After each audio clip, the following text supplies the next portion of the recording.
Terpujilah nama Tuhan, Allah yang sudah menyertai, Allah yang sudah memberkati, Allah yang sudah menolong kita dalam seluruh perjalanan kehidupan kita. Bersyukur untuk kesempatan di hari ini kita boleh bersama-sama untuk belajar firman Tuhan. Firman yang akan kita baca dan renungkan, yang menjadi makanan rohani kita, yang akan menguatkan, meneguhkan kita untuk menjalani kehidupan kita yang Tuhan beri bagi setiap kita. Sebelum kita membaca dan merenungkan firman Tuhan, mari kita satu dalam doa, kita berdoa. Kami naikkan pujian syukur kepadamu Tuhan, oleh karena kasih setia dan penyertaan Tuhan dalam seluruh kehidupan kami, sehingga pada kesempatan hari ini kami boleh menikmati kehidupan yang Tuhan beri dalam kehidupan kami. Kami boleh menikmati berkat-berkat khusus yang Tuhan beri. Kami boleh diberi waktu oleh Tuhan untuk bersama-sama membaca dan merenungkan firman-Mu. Ajar kami untuk senantiasa setia kepada Tuhan, untuk senantiasa menyukai firman-Mu yang menjadi pedoman dalam kehidupan kami. Terima kasih Bapa. Dalam nama Yesus Kristus kami berdoa. Haleluya. Amin. Firman Tuhan yang akan kita baca dan renungkan dalam kesempatan hari ini, yang terambil dari Kitab Efesus pasal 4 ayat 17 sampai dengan ayat 32. Efesus pasal 4 ayat 17 sampai dengan ayat 32, firman Tuhan berkata demikian. Sebab itu kukatakan dan kutegaskan ini kepadamu di dalam Tuhan.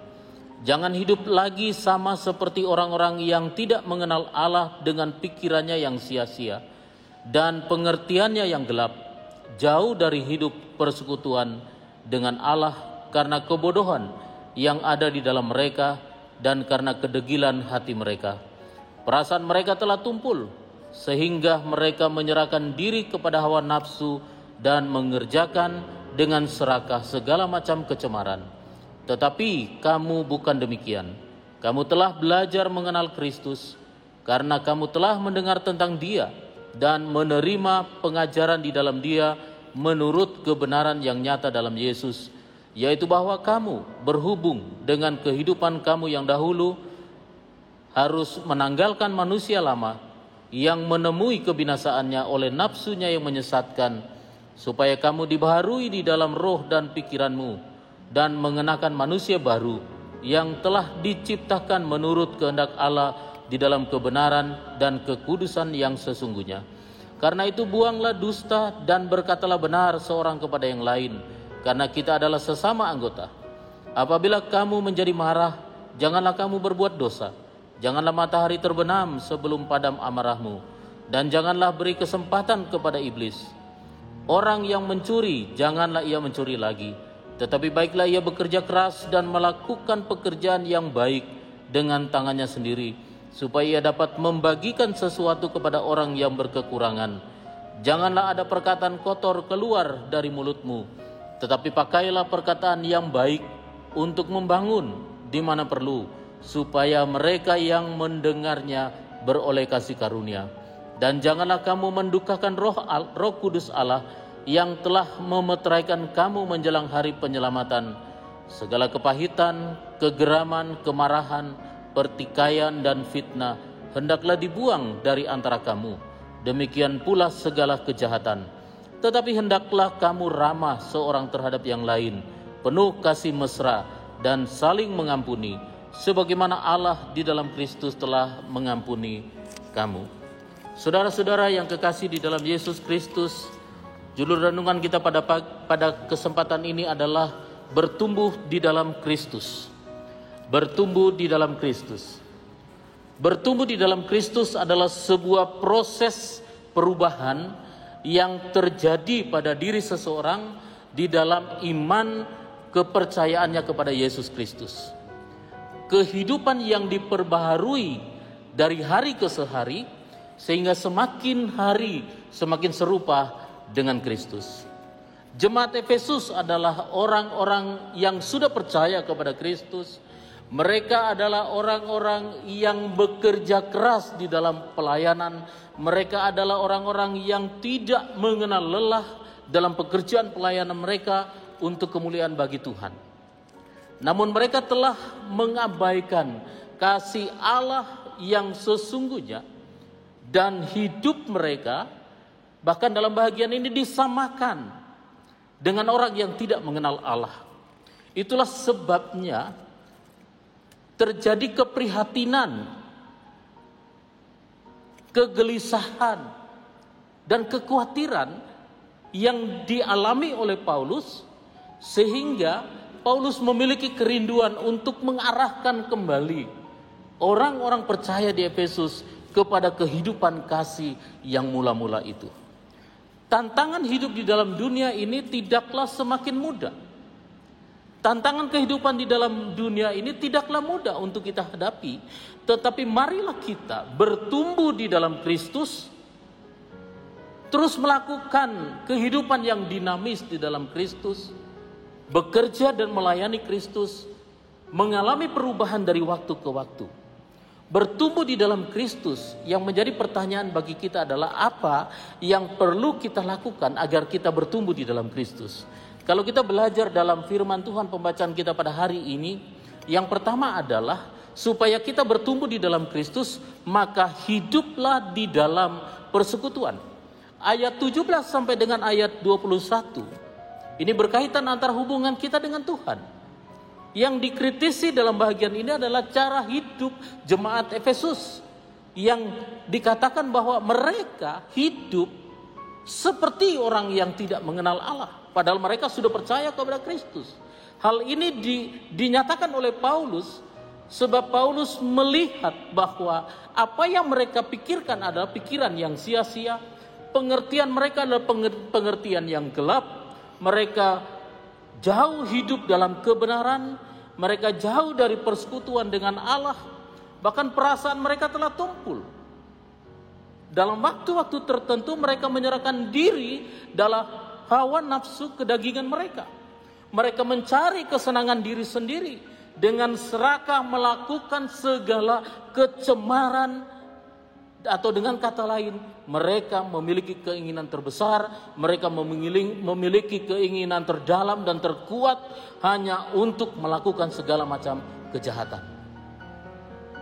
Ayat 20 dan 21 menyatakan bahwa orang yang sudah mengenal Kristus seharusnya tidak lagi memiliki pola hidup yang sama seperti mereka yang tidak mengenal Allah. Hal inilah yang menjadi tuntutan bagi orang-orang percaya di Efesus. Sebab mereka telah belajar tentang Kristus, ayat 20. Mereka sudah mengenal Kristus, mereka sudah mendengar tentang Kristus, mereka telah belajar mengenal bagaimana kehidupan Kristus dan apa yang harus dikerjakan oleh orang-orang yang sudah percaya kepada Kristus. Hidup dalam persekutuan memiliki makna sebuah kehidupan yang memiliki kedekatan hubungan dengan Kristus, kedekatan hubungan pribadi dengan Kristus. Sebuah kehidupan yang memiliki hubungan yang khusus dengan Kristus.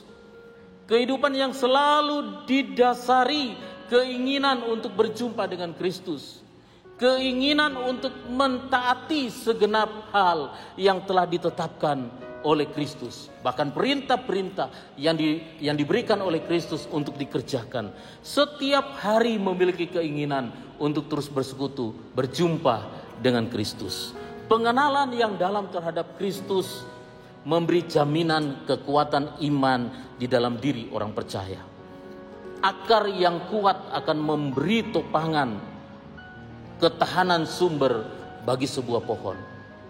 Akar yang kuat juga akan menopang sebuah pohon dari terpaan angin yang begitu dahsyat. Iman seseorang diibaratkan seperti akar. Ketika dia berada pada posisi yang kuat, maka dia sanggup untuk menopang tubuh yang memiliki kelemahan sekalipun. Bagaimana hubungan pribadi kita dengan Tuhan? Apakah kita memiliki pengenalan yang benar tentang Kristus? Sudahkah kita memberi waktu dalam kehidupan kita untuk bersekutu dengan Kristus, baik dalam kehidupan pribadi maupun di dalam keluarga, di dalam rumah tangga kita? Karena itu bagian ini, supaya kita bertumbuh di dalam Kristus, mari kita bangun kehidupan kita dalam persekutuan dengan Kristus. Yang kedua, bertumbuh dalam Kristus. Yang kedua adalah hiduplah dalam perubahan. Ayat 22 sampai dengan 23 memberikan gambaran kita dalam hubungannya dengan diri kita sendiri, pribadi kita. Kehidupan orang percaya itu adalah kehidupan yang dinamis. Kehidupan yang selalu membawa kepada sebuah perubahan. Tentu dalam kehidupan orang percaya, pertumbuhan yang dimaksud di sini adalah kehidupan dari kehidupan yang tidak baik menjadi kehidupan yang baik, berubah dari waktu ke waktu, dari hari ke hari. Proses perubahan inilah yang dinamakan dengan sebuah proses pertumbuhan. Cara hidup yang diinginkan oleh Allah adalah bagaimana kita bisa menanggalkan cara hidup yang lama, yang pernah kita lakukan sebelum mengenal Kristus. Firman Tuhan berkata, yaitu bahwa kamu berhubung dengan kehidupan kamu yang dahulu, harus menanggalkan manusia lama yang menemui kebinasaannya oleh nafsunya yang menyesatkan.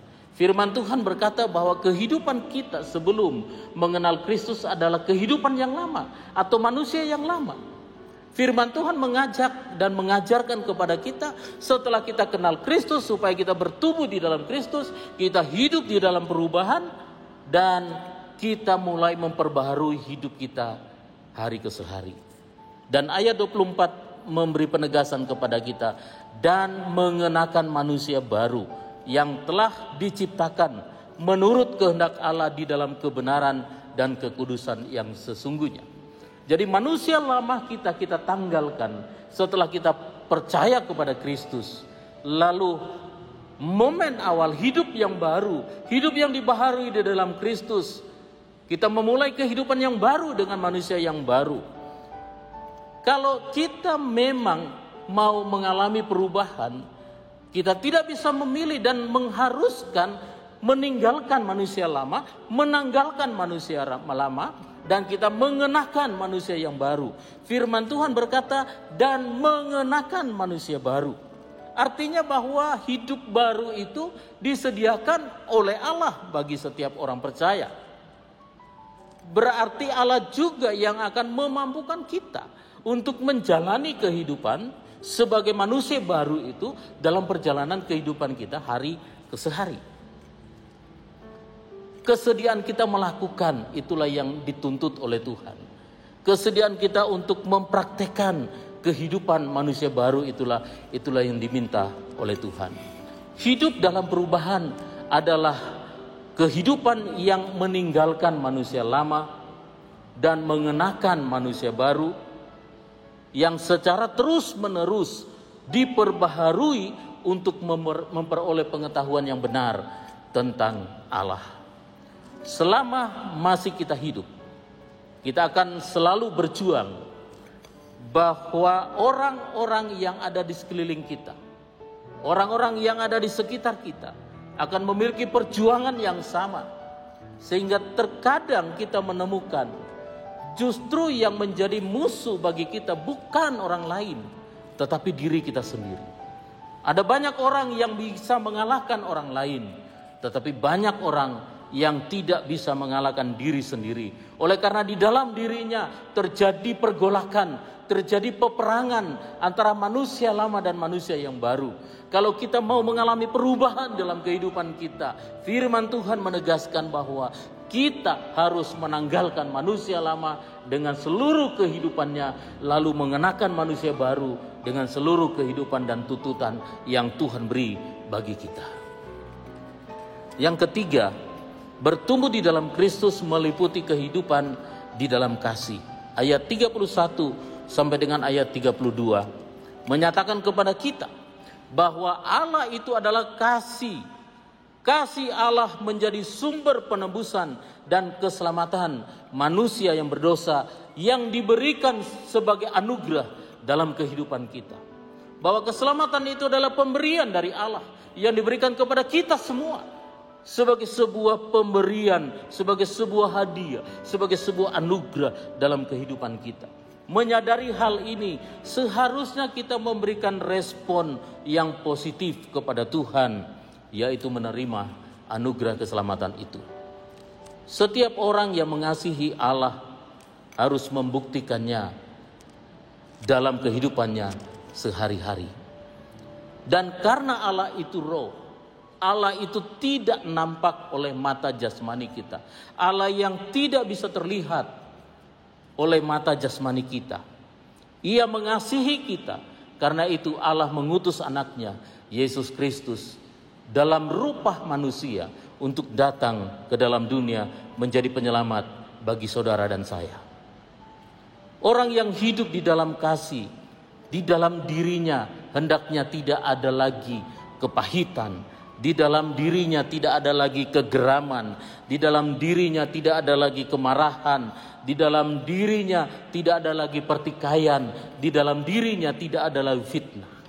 Tetapi sebagai orang yang sudah percaya dan mengenakan manusia baru, hendaknya hidup di dalam kasih, sehingga di dalam dirinya didapati pengampunan, di dalam dirinya didapati keramahan, di dalam dirinya didapati kasih yang mesra yang terus nampak di dalam kehidupannya hari ke hari. Sudahkah kita mempraktekkan kasih itu kepada sesama kita? Mulailah untuk melakukannya. Bukti orang yang mengasihi Allah dapat dilihat kasihnya kepada sesamanya manusia. Sebab Allah tidak mungkin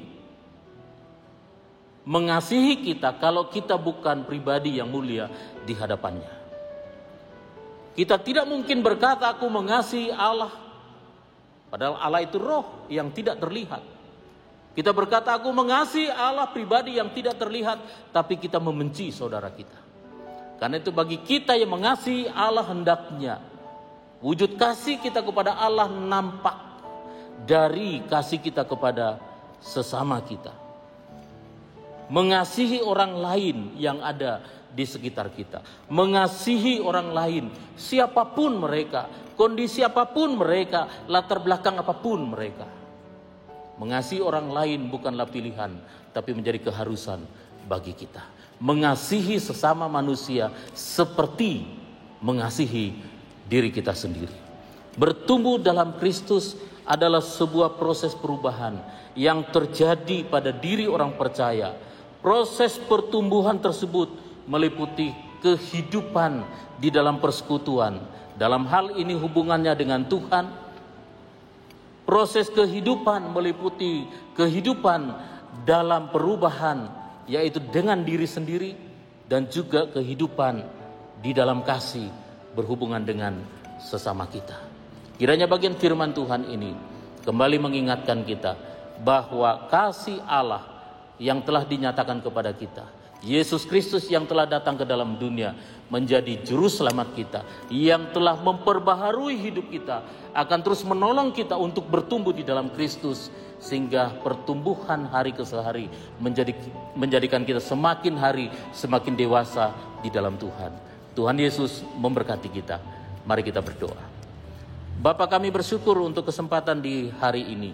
Kami boleh bersama-sama membaca dan merenungkan firman-Mu. Ajar kami untuk melakukan setiap bagian firman-Mu ini dalam kehidupan kami, bahkan dalam praktek kehidupan kami sehari-hari. Kami percaya bahwa Roh Kudus akan menolong kami untuk melakukan di dalam seluruh kehidupan kami. Terima kasih Bapa. Kami bersyukur di dalam nama Yesus Kristus. Haleluya. Amin.